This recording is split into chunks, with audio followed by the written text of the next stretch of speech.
Welcome to Running is Bullshit. I'm Amy. And I'm Stuart, and you're listening to the podcast that loves to hate running. This is episode 166, and this week we're talking about more people trying not to shit themselves, plenty of ignorable injuries, Amy's mum, the fact that more people than ever are running, and we don't like it, and finding yourself in Port Talbot. Oh, God. This is like the Halloween episode, a bit late. Terrifying. We haven't done a Halloween episode this year. Oh, yeah, we forgot. Yeah, we didn't do any spooky episode. This is the spooky episode. I'm thinking of this on the fly now. I should have read the show notes, shouldn't I? Yeah. This is the Halloween episode featuring a spooky Port Talbot story. Okay, cool, thanks. I'll add effects as necessary later on. Yeah. There's not really much to catch up on the last episode, particularly. We'll just move on. We're just going to get straight on with it. We're just going to crack straight on. This is going to be a short one, I reckon. Amy, what have you been up to? Got some bullshit? This is the thing. I haven't been up to that much, to be honest. 20-minute episode, lads. Here we go. Yeah, that's it. Bye. If you've liked this episode, I went for a run to Wentwood and took Pippin for the first time since the incident. Whatever episode that was, that very traumatic instant where she was lost for about 5 hours, I think, after chasing. We didn't need to call any listeners out to come and find her this time. Yeah, no. So she stayed on the lead. She always stays on the lead in such places. I hardly let her off the lead anymore because it's just not worth the aggro.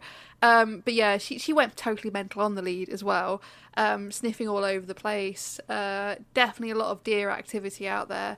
And right towards the end, she must have seen something because she went completely nuts towards the end, like barking, howling, and she was doing this thing. Because she was trying to run the opposite way to where we were going on the trail.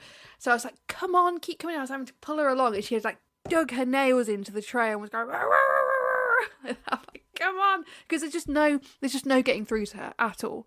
Like no getting through to her. She is dead set on chasing whatever she's seen. So I was like, "Thank God, Pippin. This is exactly why you're on the lead because."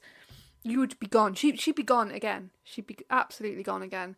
So I will admit, like, it was quite a traumatic experience when I lost her because it was for a long time, and there are roads that go through Wentwood Forest. So in my head, I'm like, she's gonna get hit by a car. She's gonna, all these things are going through my head. The longer and longer it went on. So when I went back with her, and we parked at the same car park, we were in the same sort of area, obviously, but I did actually feel a bit like. I don't know, I had sort of, not a trauma response, that sounds really dramatic, but it made me feel a bit stressed being there with her. So just build up those positive memories instead. So that's it really. Also, the other thing now, so because I live in a village now, I have a village corner shop, like one of those village like premier corner shops. And sometimes on the way back from my run, I'll just nip to the corner shop because the big supermarket's like a little drive away. It's like this little corner shop. But of course, because it's a village, it's one of those corner shops where everyone just like talks to each other. Yeah. And I think because the woman that's always in there doesn't know me, so she can't have the conversation she has with other people, she just comments on what I'm buying every time. And usually when I'm going... God. She just needs to talk about something. Yeah, she does. So usually when I'm going in, it's because I'm stocking up on snacks for me and Freya because we do our shop at the supermarket. Like, the supermarket's not that far away. We do like our normal shop at the supermarket. So usually I'm going in to buy things like chocolate, crisps, like just crap basically, to stock up on. And I always do it on the way back for my run. And the first time I did it last week, she was like... I bought like some chocolate bars and some peanut butter because I'd run out of peanut butter, and she went, "That's an interesting diet, like that." And I was like, that's the whole diet. Yeah, that's it. Yeah. And then today she went, "You do all that running and then you come in and buy all that like that." What? I was like, it was so judgmental, and I just went, "I promise I'm not eating it all in one day." Like, it's kind of like I'm trying to justify it. You don't need to apologise to this woman. I know. I felt so judged. Like, you do all that running and then you come in and you buy all that. Well, yeah. You'd go for a run, mate. See if you want fancy bit of chocolate at the end. Yeah.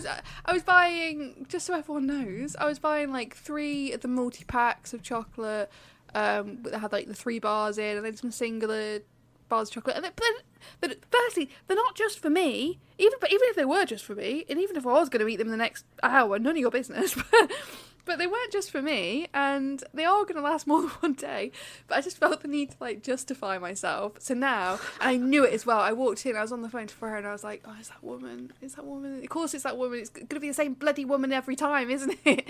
I was like, "Oh God, she's going to comment." And I was like scanning the aisles, thinking, "Is there anything I can buy that's like a bit like even?" I was nearly did a whole weekly shop in there. Like, can I buy an apple as well, just to exactly? just this to is the thing. satisfy her? Like I still have to run like half a mile home or so. So I do want to buy stuff I can just stick in my bag.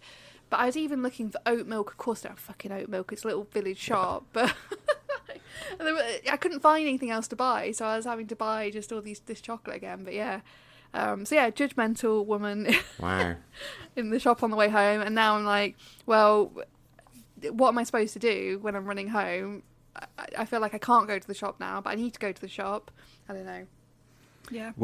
A job I used to have years ago was a really shit job, and when I'd get the train there, it was in Bridgend. I get the train back from Bridgend, but in the like little shop in the station, I'd always get there a little early. I think it was either in the morning or on my way back. I'd go in. I'd usually buy just like a flapjack or something because I just needed some like a 500 calorie petrol station flapjack basically to get me through the journey and the rest of the day.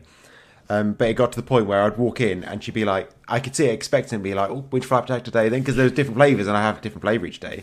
And I could see her looking expectantly at me and being like, "Oh, which one today?" I was like, "Oh no, I can't. I need to stop this." If she's looking at me being like, "Oh, another flapjack for you, is it?" I'm like, "Oh." You just know that you're going to be flapjack man. I'm exactly. Yeah, I was chocolate flapjack. runner. Like... 4:45, flapjack man will be in soon. No, and I didn't want to be that. No. Oh God, yeah. It's I do prefer Asda. If I go out and drive somewhere, I'll stop at Asda on the way home, and I can just be anonymous. I can just go to the self-service. They don't give a fuck about you there, do they? No, they don't care. They're not paying attention. But if I'm out for a local run, the nearest local shop is this little corner shop, and I'm like, for God's sake. Yeah, oh, it's a junk food girl who takes all that takes all that junk food back to her friend at home. Yeah, it doesn't exist.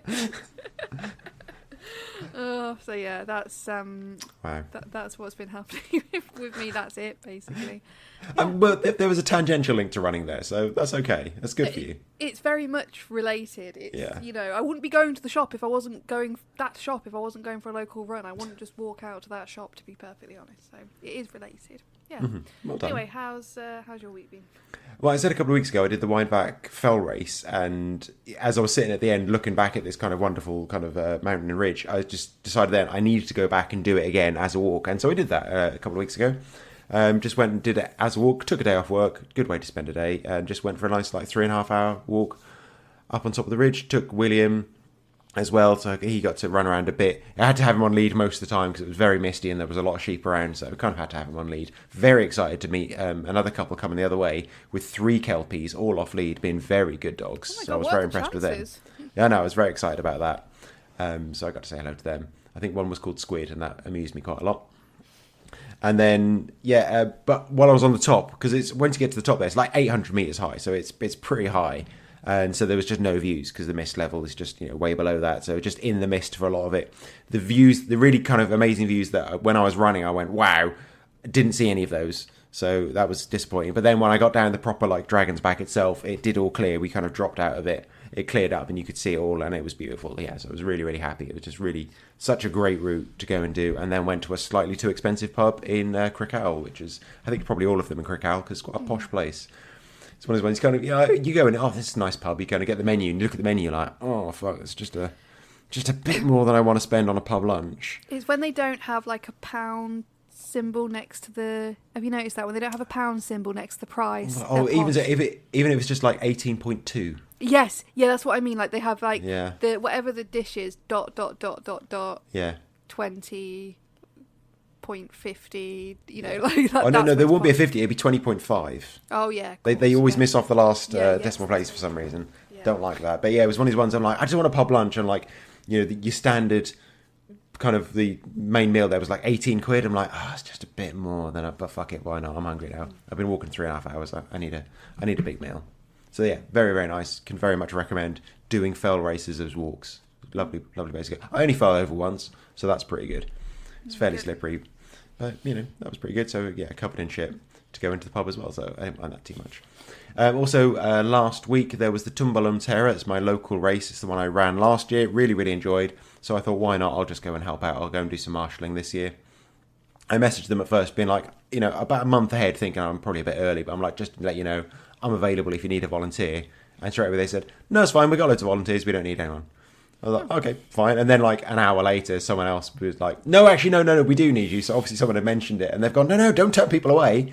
Bring them in. So I think someone had just been like, yeah, we're full. Oh, actually, no, we'll put you somewhere. We'll use you somewhere. So that was good. So me and William went and volunteered at the bottom of the mountain, up the road. Had a very nice time, basically just doing, what was it? Turn left, cross the grass to the right of the tape, about 150 times. That was my whole job. Information for me. Well, I pared it down to that because people were like because they were coming through a gate. Some people going over the gate, and so I had to be like turn left, cross the grass.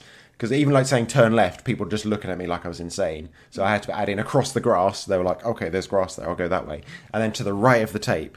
So I was just trying to do that, and you kind of learn. Yeah, after the first 20 people or so, you kind of learn, right, I need to pare this right down to the most simple information and point. And people still, running at me the wrong way and all kinds of things. But it was a beautiful day for it. It was really nice. Since the weather had been terrible all week, it was a really, really nice day for it. So I quite enjoyed that. It was nice to do. Nice to help out and just be a good person. Just let everyone know I'm a good person and I volunteered. Yeah. And then yesterday, cross-country in Cardiff. Not much to say about that. Did fine. It was good. Lots of people there. First for me, I saw a lad from Swansea University in a crop top. And I'm reasonably sure this would have been because it's university, so I'm reasonably sure this would have been a bet or a dare. Because it was very tight, so I didn't look like it was a...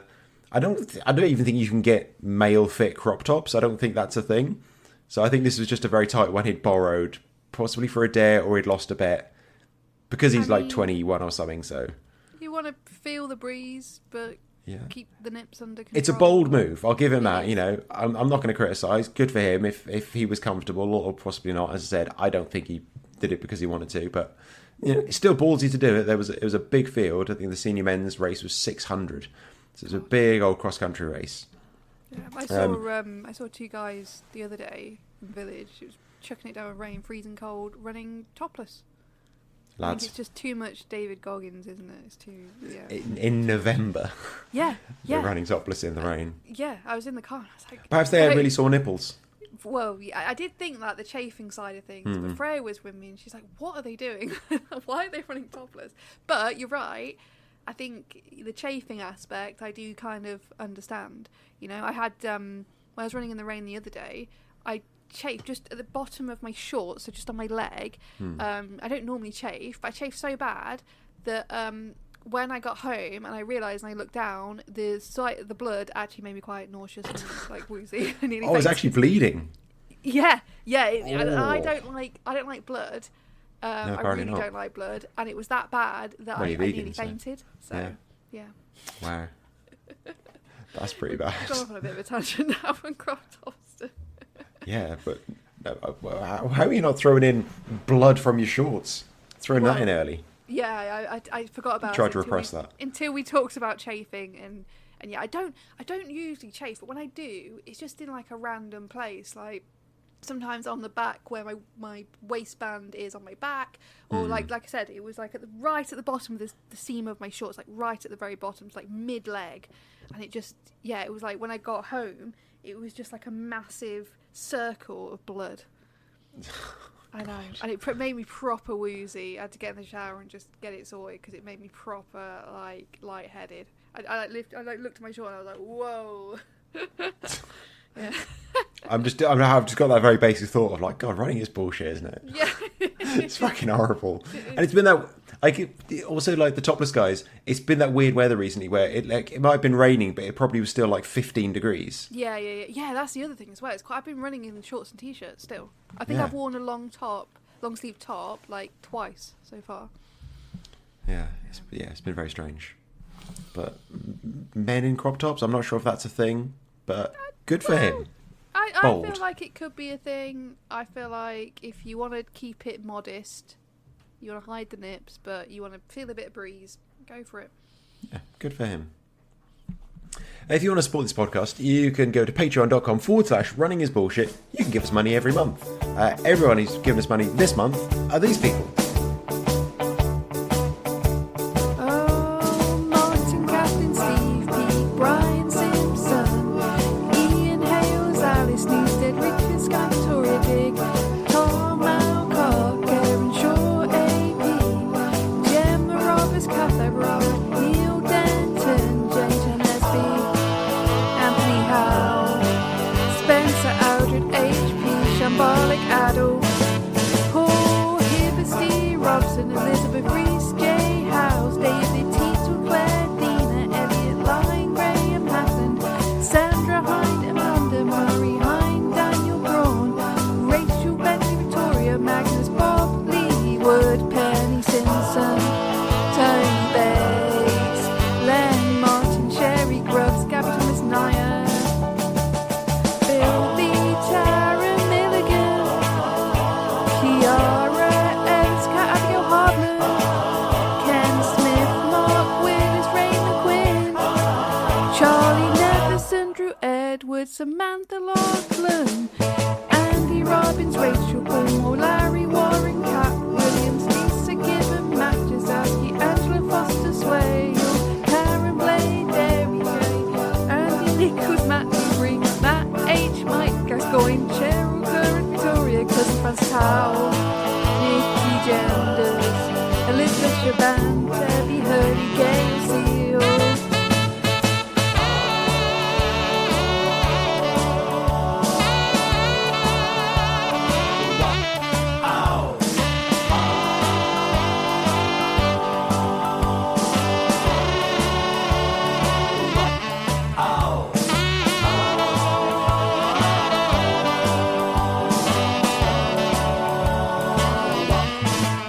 Erica Vargas, Kevin Scott, Charlie Amber, Julia Page, Jason Spinks, Matt Jones, Maria Wicks, Matt Burrows, Chris Whitmore, David Owen, Fergus, Nikki Jones, Matt Caffin, Ruth Perkin, Matt Garner, Matt Lees, Karen Hamilton, Ruth, Katie, Tony House, Tony Boyle, Ian Thompson, Stuart Stevens, Stuart Stevens, Stuart Stevens, Stuart Stevens.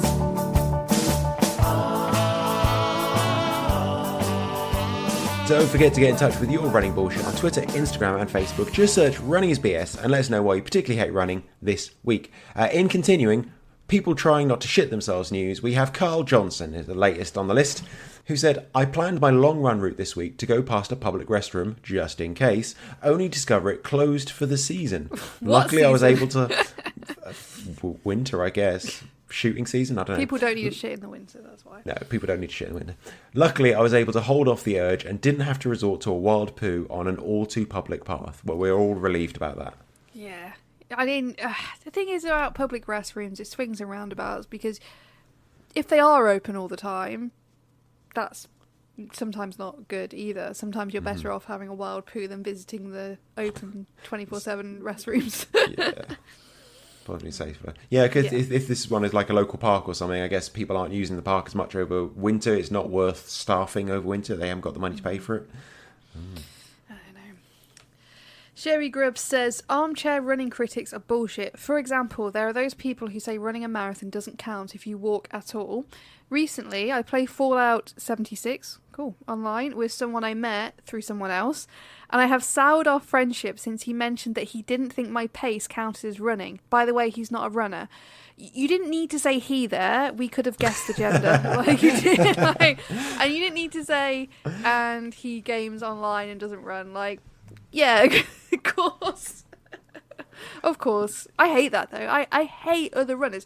Oh, you always get it on TikTok. So I follow some, and they're actually mainly women on TikTok, and they're slower runners. They probably run a very similar pace to me. I'm a really slow runner at the moment. But you get so many people commenting saying, oh, I could have walked that faster. So we'll do it then. Right, walk it faster. Okay, but okay, who cares? Fine. That's not running. It's like, running isn't a pace, it's a movement. There is literally a difference between running and walking in terms of how you move. It's not a speed, the movement is different. You could run at somebody else's walking pace and you would still be running. It's just, and it's always people who don't run. It's always people saying, I could walk that faster. That's not running. Da, da, da, da, da. And then this whole thing about if you've got to walk, it doesn't count. Who cares? Who cares if you walk? Like, who cares? A marathon is a distance. You did a marathon. If you walk the whole thing, you did the marathon. Like, who cares?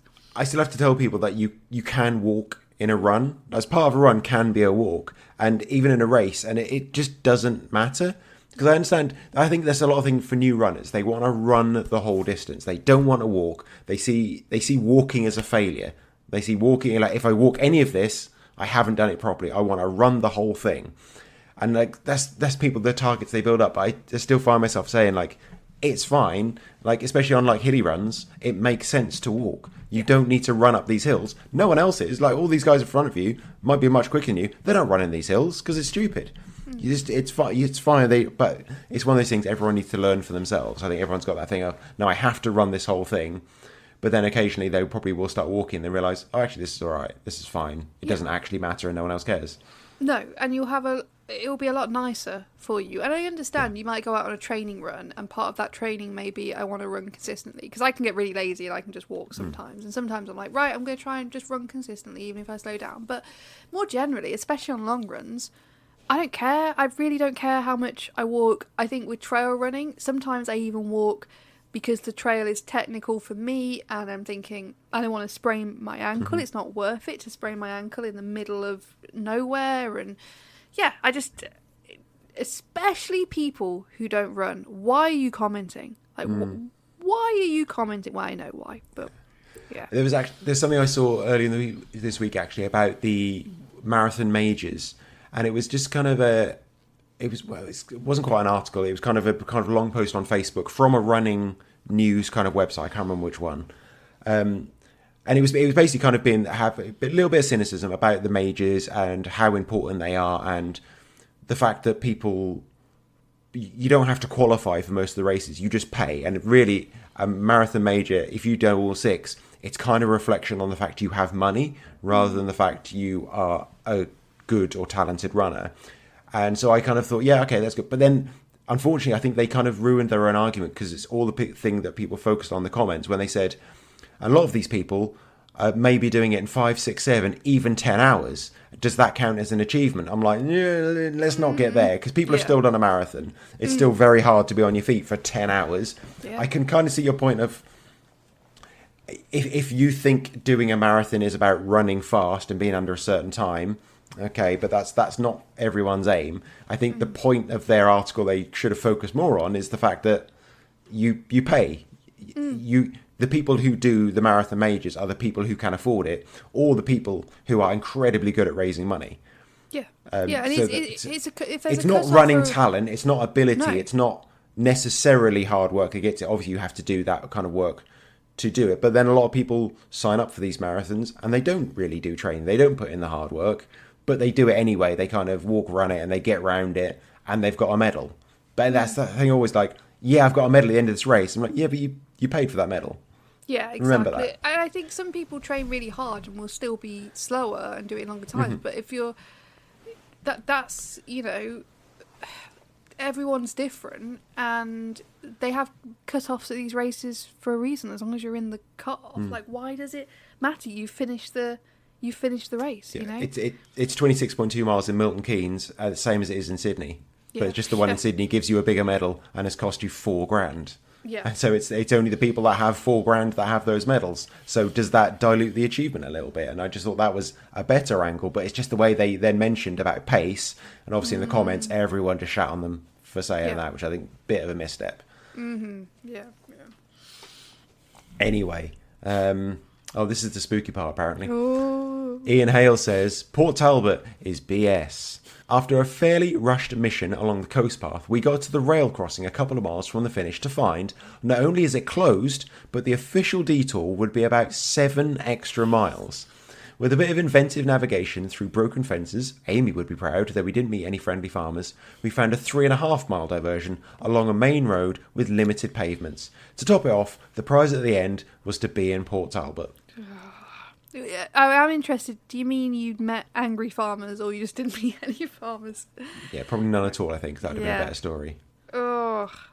Now, I want to, in a way, slightly defend Port Talbot. A lot of people won't know Port Talbot. It's in South Wales. It's a very industrial town. It's one of the biggest steel manufacturing areas in the world, actually, the steelworks there. And it's been closed down and reduced for 40, 50 years.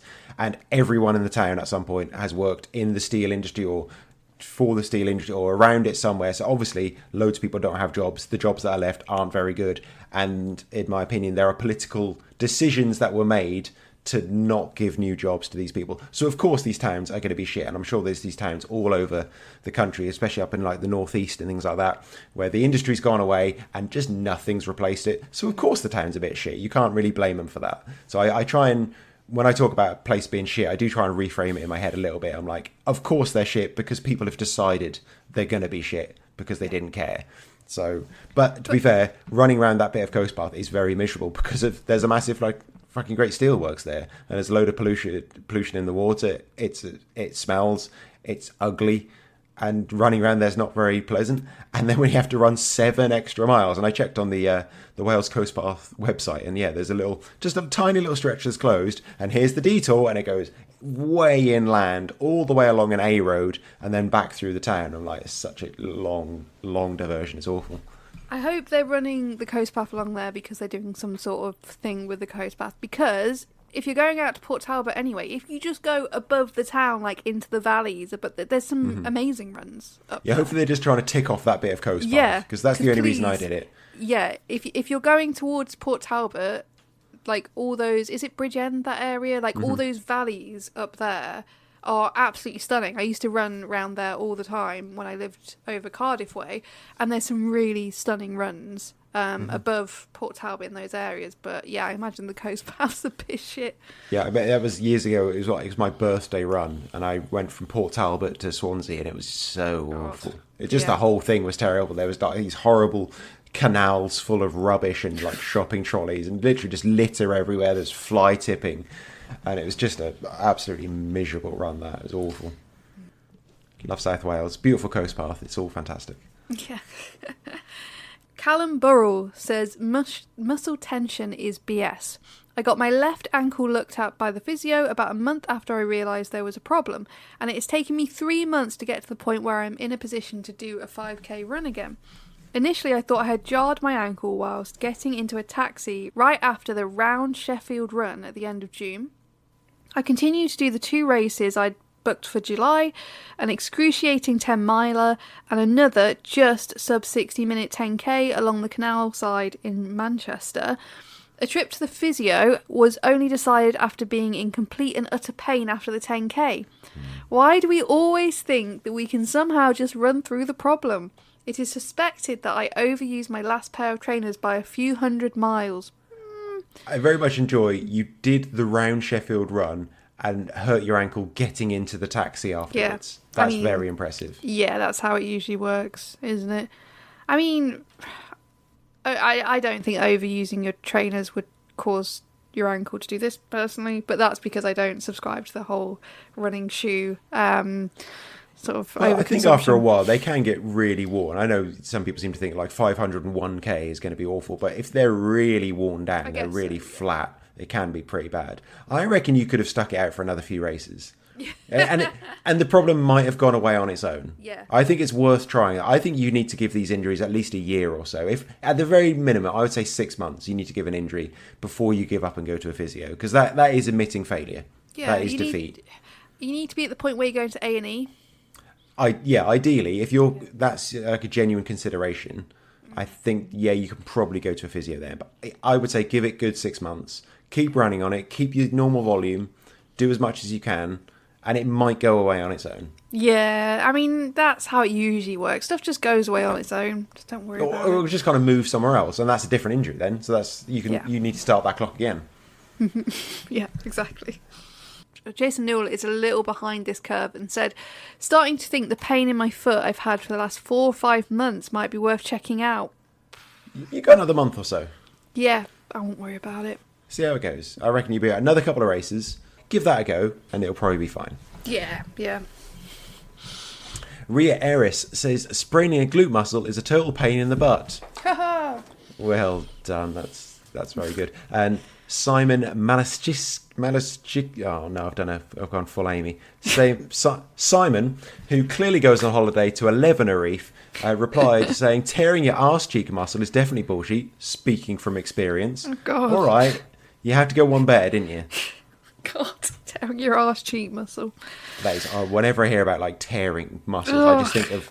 I know a lot of time I don't think it's as dramatic as tear, but when I hear tear, I just think of it being split in half, and that it goes right. I always think whenever anyone talks about like their Achilles and tearing their Achilles, I always think of that scene in the film for Pet Sematary where the kid's under the bed and he slices the back of I can't remember who it is, but the back of their Achilles, and it sort of like pings up. That's what I always imagine when anyone says they've torn something. Yeah. I've got quite a specific memory from, I think it was maybe the World Cup in 2006 or something like that, and it was Michael Owen doing, I don't know, it was like his quad or his knee or something. I think it was one of the first times they really used like real proper super slow-mo in football, and there's just this shot of him and you can just see his leg just moving in the wrong direction in super slow-mo, and it's just it's awful. I think that was kind of the end of his career. But it was just the way, I think it's like the knee bent and the leg just kept moving over the top of the knee or something like that, but in real slow motion. I'm like, you need to stop showing this. Speaking of videos, Craig Rex sent us a video of him falling over, which we can't show you because it's a podcast, but watching people fall over is always funny and very much appreciated. Please don't think you shouldn't send them, because I still want to see you falling over. We've had some emails as well. First one is an update from Amy's mum, who says, I feel seen. Thanks to Amy for sending me a Runner's World article. Wow, really? You're not trying to put her off there. I know. An article extolling the virtues of short runs. As a new to running runner who has just built up to 30 minutes. Was that really running though? I have been a bit concerned. It's not long or far enough. My reason for running is fitness and enjoyment outdoors, so the article has reinforced that short runs are good for me, boosting my heart health and increasing longevity. What more could I want at 60? 10-minute runs are going to be my new goal, and my new mantra is long runs are BS. Keep the fab podcast going, guys. Love it. From Amy's mum, Nikki Genders. The new editor of Runner's World. I love a bit of confirmation bias. She's like, I'm not really enjoying this. And then you're like, here's an article saying short runs are good. Right, that's the one I'm going to believe. That's the article I like. I'm going to believe that one. All the others are stupid. Love that. The thing, it was an all right article, but we already know these things, don't we? That if you're not a fan of longer runs and things like that, just going out for 10 minutes and doing a shorter run, of course that's going to help things. It's better than doing nothing. I bet there was an article the next week saying short run's not really worth it. You need to be doing at least 30 minutes to 60 minutes. And then another one saying like even under 60 minutes not doing you any good. You need to go out for 2 hours. Because they just put out articles saying every single different opinion. And then people will be like, that's the one I like. I'm going to choose to believe that one. Yeah. Standard Runner's World. We love it. I've had an email from Elle that says, on Sunday I did the Tumblr Terror race, 3rd time entering, so I knew what to expect. It started okay, slow as always, but okay. Then, at about 1.5 miles, everything started hurting. Every leg muscle ached and the tummy cramps were bad. Oh God. That's the bit you got to worry about. As I got to the top of the road and over the cattle grid into Tumblr, is it Tumblr? Yeah, that'll do. Tumblr. As I got to the top of the road and over the castle grid into Tumblr, I thought about stopping completely, but being a stubborn bitch, I decided I wasn't getting this far and not making the tump. So I plodded, and it was a plod. I had some encouragement from some lads coming down as I was going up, and I think having race bib 69 was a factor. True. Oi. Yay! Made the tump, and I had a bit of a second wind, although clearly I was slow as one marshal had died and was a skeleton. It's a Halloween themed race. So okay. Just throwing that out there. Sure. Things then got worse again as the bog was deep and cold. Oh god, the bog. And there was so much mud I kept slipping. Result is I finally finished in 2 hours, 25 minutes. I was aiming for about 2 hours. Now I'm going to have to do it again next year as I can't leave it like that. Oh, the slow pumpkin. Amy, you missed a very important line there where she said it was lovely to see the goodest marshal of the day at the bottom, William. Where is that? That was good. As she came through at the end, it was, we were just like standing at the bottom of the hill at the gate, and she was like, William! He was like, ooh, a friend! He started wagging his tail. He was very pleased because he gets very bored. You know, he was okay for a lot of this, but he started to get a bit bored of like, why are we standing still for so long? But he was very excited when someone said hello to him. The stomach cramps are always the worst bit. They're the bit that really slow you down. Not the leg cramps, the stomach cramp. I mean, the bog though, once you're in the bog, you can let it go. We're just one with the bog at that point. So we are one with the bog. Yeah, especially as you said where she was, this road, it was like, 1.5 miles. It was just all up rolling country lanes. It was quite a lot of elevation by then. And by that point, you might as well just go around the mountain and come back down again rather than turning back there. So. Oh yeah, definitely.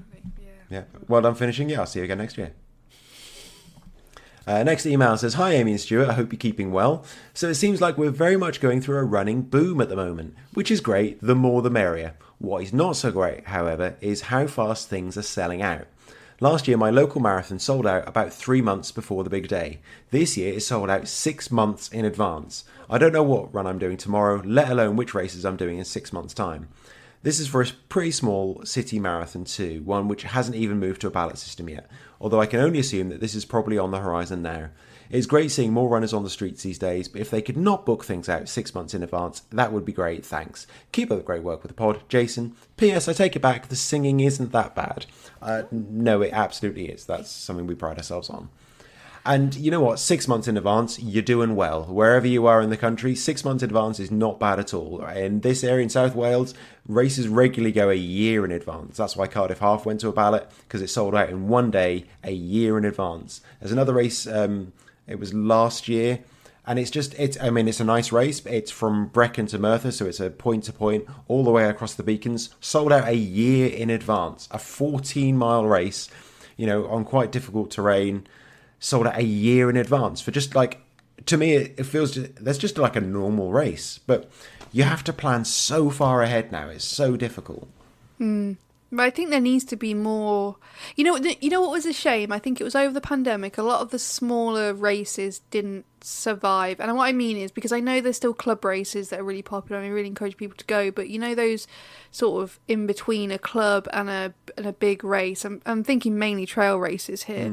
A lot of those companies didn't survive. Well, it wasn't the pandemic as much. It was like the bit after the pandemic. Yeah, when people weren't going out doing stuff. Yeah, people were still a bit nervous. But now everyone's doing races. So you've got this weird thing of there are so many races now. Every weekend there are possibilities of races, but there are still a few companies going bust and some that aren't selling out. But then there's some races that sell out massively. And it just seems to be kind of weird how some races just get a huge amount of hype. And I can't really tell why. Not that they're bad races at all, but for some reason, this one race becomes the one that everyone needs to do.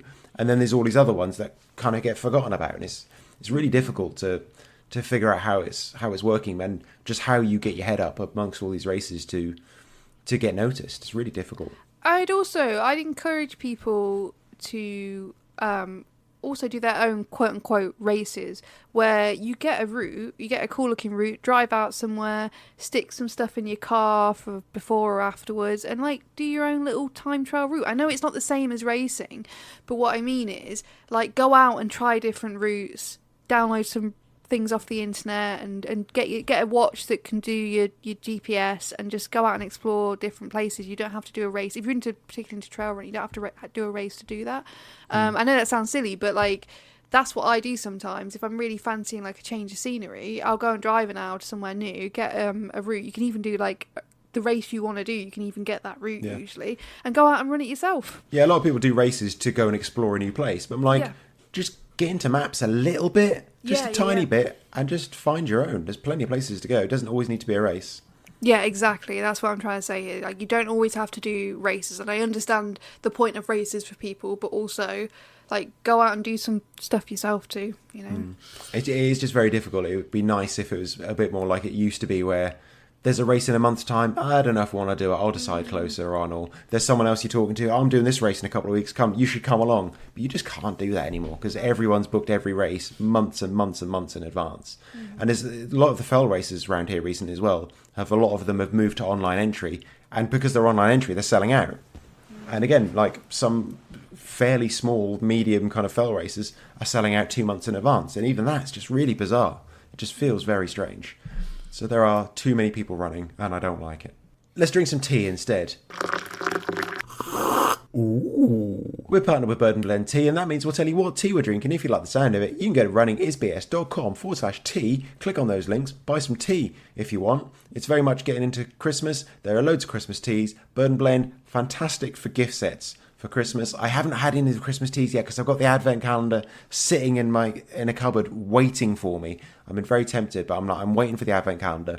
But if you know someone who likes a bit of tea, some absolutely great gift options in there. Go and have a look at those. Amy, you got anything today?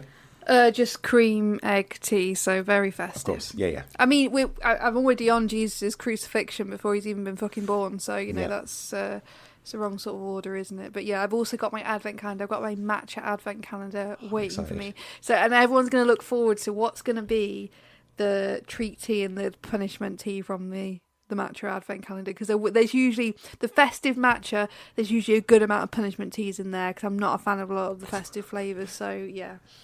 And we've had these for 2 months as well. So we're just dying to get into them now. Yep. It's the bullshit running news. Ding doo. Amy, incredible news that we've all waited for, that everyone is desperate to see, that everyone is going to be super excited about. It's going to be a massive event. There's going to be an official World Treadmill Championship.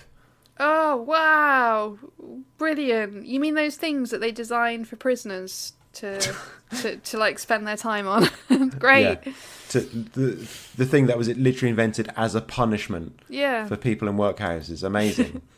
World Athletics and Techno Gym. God. Have announced a new event, Run X. Oh, God, everything about this is making me feel queasy. I mean, you've added more stuff in here about this, but I don't even want to read it because it makes me sad. Basically, people are going to be running 5K on treadmills, and there'll be, like, rankings on a leaderboard. But they're running against professional athletes. They're not going to fucking win, are they? Like, I don't understand that bit. They're going to compete against professional athletes. But then there's going to be just professional athletes on the spot running on a treadmill, pressing a button to make them go faster. What? I mean, apparently this is the thing with, like, static bikes, and I think even maybe rowers as well. But fucking cyclists I don't care about. And rowers is just... I don't understand. But what? Who wants this? Who wants to watch treadmill running? I don't understand. Like, World Athletics have done some really weird things. And, like, Seb Coe announcing this. I'm like, surely he knows this is fucking stupid. Surely someone of his kind of vintage. He's going out there saying all the right things. Oh, this is going to be really exciting. But inside, he must be feeling like, fucking hell, what have we done? He's probably got shares in Techno Gym or something. What have we fallen to? God. So... the regional championships will be autumn 2026, so maybe we'll still be going long enough to report back on that and could bring you all the breaking news. Maybe we'll do a live episode where we can do commentary on it and tell everyone who's winning. Sharp. Next up, I've included this story because this is my old hometown race, the Leicester Half Marathon and 10K. So this year they sent people the wrong way. For about 500 meters, but it was onto an open road, and when I looked at the video, it was one of like the busiest roads in Leicester. Like, it was on from a main road onto like quite a busy road in Leicester where there's a roundabout and stuff, and when you just know a place. And I was watching this video of it, and I was thinking, shit, that is the worst place you could sort of direct people onto. Yeah, you sent me the video, and it's just someone videoing behind a pacer, and there's quite a big pack of people, and they're just running along, and you kind of don't, because I don't know the area, and it doesn't look like it's obviously gone wrong until a car just like drives across the front of the pack. A load of people go, whoa! Yeah. And it's like, at that point, you're like, oh God, that's gone really wrong. Yeah. From the looks of it, it really wasn't noticeable. Yeah, it's heading towards like a massive roundabout in Leicester, which is like a really main roundabout for getting into the city and going out of the city and stuff like that. So I could see it. I was like, Jesus Christ, that could have ended very badly. And I mean, obviously these things are usually, I don't know what day it was on, but it's usually a Sunday morning, isn't it? And I think that's why it wasn't completely awful. But yeah, so I thought I'd include that because that's just an epic fuck up, basically. Yeah. It was pretty scary. Yeah, it's just the way they're just running along. All of a sudden, there's just traffic. And just, you can see that everyone's just looking around. But the thing is, they just carry on kind of at the same pace, don't they? They just find, they don't stop, they don't turn around. They just keep going and just find their way back onto the course. Yeah, I think it was quite seamless. Yeah. But and the organisers are Loros, so it's a charity. It's like a hospice, so it was a charity that organised it. So I think people are a bit more forgiving. But Jesus, like, it took about close to home. You'd end up in fucking Loros going on that bloody road. But it's just one of these ones. It's the organisers can do a lot, but it just takes maybe one person to not put a barrier out, or just to stand the wrong side, or just not quite understand what they're doing, or be late. And I think instead of a left turn, they just carried straight on down a road, which is, a really easy way to go wrong, isn't it? Yeah, and thank God it was a big pack as well, rather than just a couple of runners out in front, because that would have been really bad. But yeah, so I thought I'd include that one. Loved that video. Yeah, scary one that. And the last one here, this is super fucking weird, from the New York Marathon.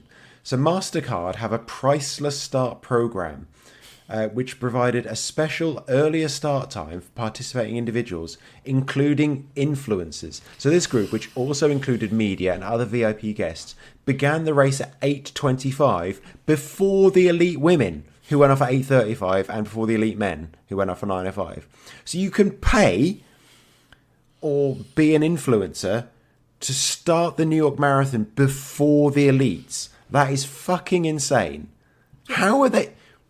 Like, to get to the front of the pen behind the elites, okay, fine, you're going to get in other people's way, but to be ahead of the elites, and so as, like, whoever's coming past you, like, to win the New York Marathon, you're there with your fucking selfie stick out and your phone doing a quick video with them, because that's going to happen. They're going to get in the way and they're going to try and get video of it. Oh, here I am running along. I'm going to try and run with her as long as I can, lol. That's just, that is insane. That would really, if I was an elite, that would really annoy me, because that's their job. I know influencers, that's their job, but like the elites, if you get in their way accidentally or whatever, or distract them, the whole reason you they're are going to off distract first. them. Yeah, exactly. If you're not getting in their are. way, you're at least going to distract them. I saw a video of one of the influencers, because the women are setting off just 10 minutes after them. Just 10. Of course, they're going to catch up every single one of those influencers. It's 10 minutes after, and you can see the pack of the lead women, and this influencer's on her phone going, yeah, woo, go on then, yeah.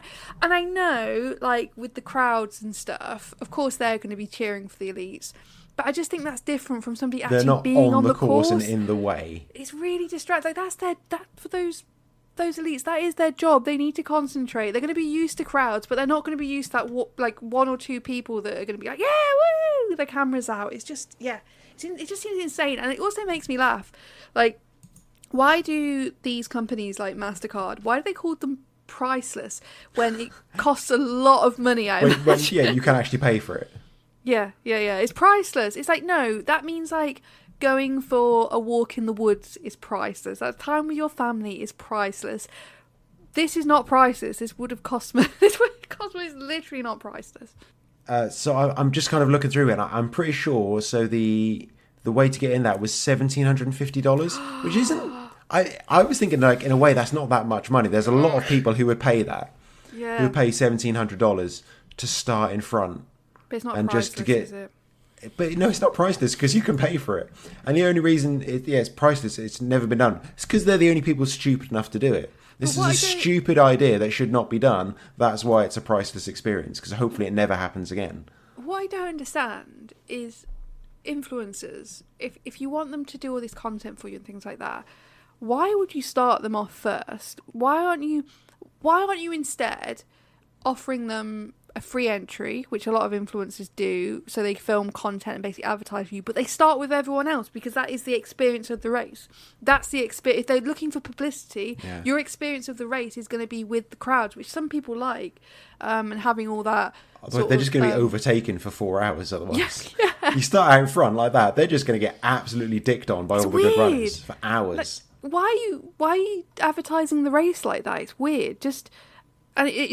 And also, if I was an influencer, I'd be thinking, well, if you want me to advertise for you, why am I paying for a place? Do you know what I mean? Like, if you were if you're a big running influencer and you've got 1 million followers and, you know, and that was your job, I wouldn't be then paying to do a race. No, there were some influence content creators who were given places, so they didn't have to pay for it. But this thing that I always wonder about as well, why do they need them? Like these races, like the New York Marathon isn't struggling for people to run it. They're not scraping around trying to find runners the day before. They sell out.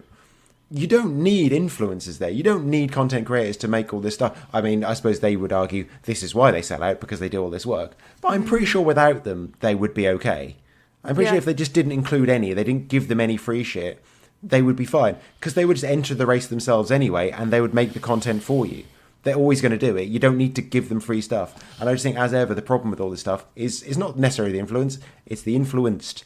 Who was watching these videos? Who is so involved and interested in these people being, hey guys, I'm at the front of the New York Marathon. I don't give a fuck. I don't understand why so many of these things I see, people, they're just not interesting people. They're just like saying what's in front of them. They don't know anything. They're just very confident talking. That's all it is. That's all you need to be an influencer. You just need to be able to talk to a camera. You don't need to know shit. Quite good looking. That will help. Confident talking to a camera. You can make it, and then people watch it, and then you get free stuff. It's such a strange world. It's just bizarre. I don't. I'm an old man, aren't I? I just don't. I don't agree with it. I don't think it's right for the elite athletes. Like, if there weren't any elites and this was a mass race, which there are always elites, so that, but just hypothetically, there may be. But you're getting in the way. You're distracting people who are actually doing their jobs. You know. Yeah, it's their job. It's like it's their whole career. This is everything to them. Like these races, the New York Marathon, winning that can change your whole career. Yeah. And you got people just dicking around making videos at the front. And like pace cars having to go around them and all that stuff. Like all the stuff at the front of a race that happens, all the pace cars, the bikes, the motorbikes, they're all going to have to go around all these people who are going to be kind of spread out by then. Mm-hmm. It's just messy and stupid. Anyway, what have you got coming up next? Have you paid £1,700 to start half an hour earlier at Cardiff Half so you can film content? No. Oh, okay. Not a thing. Canicross is back. The season is just about underway. Next week, I will be doing my first one of the season in the Forest of Dean. I've just been actually watching videos of the World Championships that are happening right now in Czechia. That looks very exciting. So I've finally got a Canicross race back. Very much looking forward to that. And then the following week, we're kind of back to back. The British Championships first round is in Norfolk again, so I'm going to stay with some family. And I'm going to go to the British Championships again, which makes me sound really good. But, you know, as with anything, I've just paid to be there. Let's see if I can do better than my 5th place in my age category from last year. You know, I mean, entirely depends who turns up. So we'll see. But I'm very much looking forward to that. And it's my busy season. So I've got Canicross, fell races, cross country, all kinds of stuff going on in the next few months. How about you? Loads of stuff as well, I bet. Yeah, loads. No, I have. I need to enter some more like local races now. Now that I've like settled in, moved, everything sorted, I do. Can't use that as an excuse anymore. I know, I can't. I do want to look at some shorter local races because I've obviously got bigger stuff next year coming up. But yeah, in the meantime, I would like to look at some local stuff if I can get into anything. I sent you one the other day, the Sawbrook Slog, and I think it's again. I'm pretty sure. It's one of those ones, anything with slog in the name or something like that, terror, horror, beast, any of those things. You know they're going to be fun races. Mm-hmm. Yeah. I'll have to have a look, see if you see where that is. Okay, well, I will send you that one. Okay. And if you've enjoyed this bullshit, you can visit runningsbs.com. You can see the show notes and the links from this episode and the whole back catalogue, all the other episodes, and links to our Patreon and our merch store and our social medias if you want. Bye.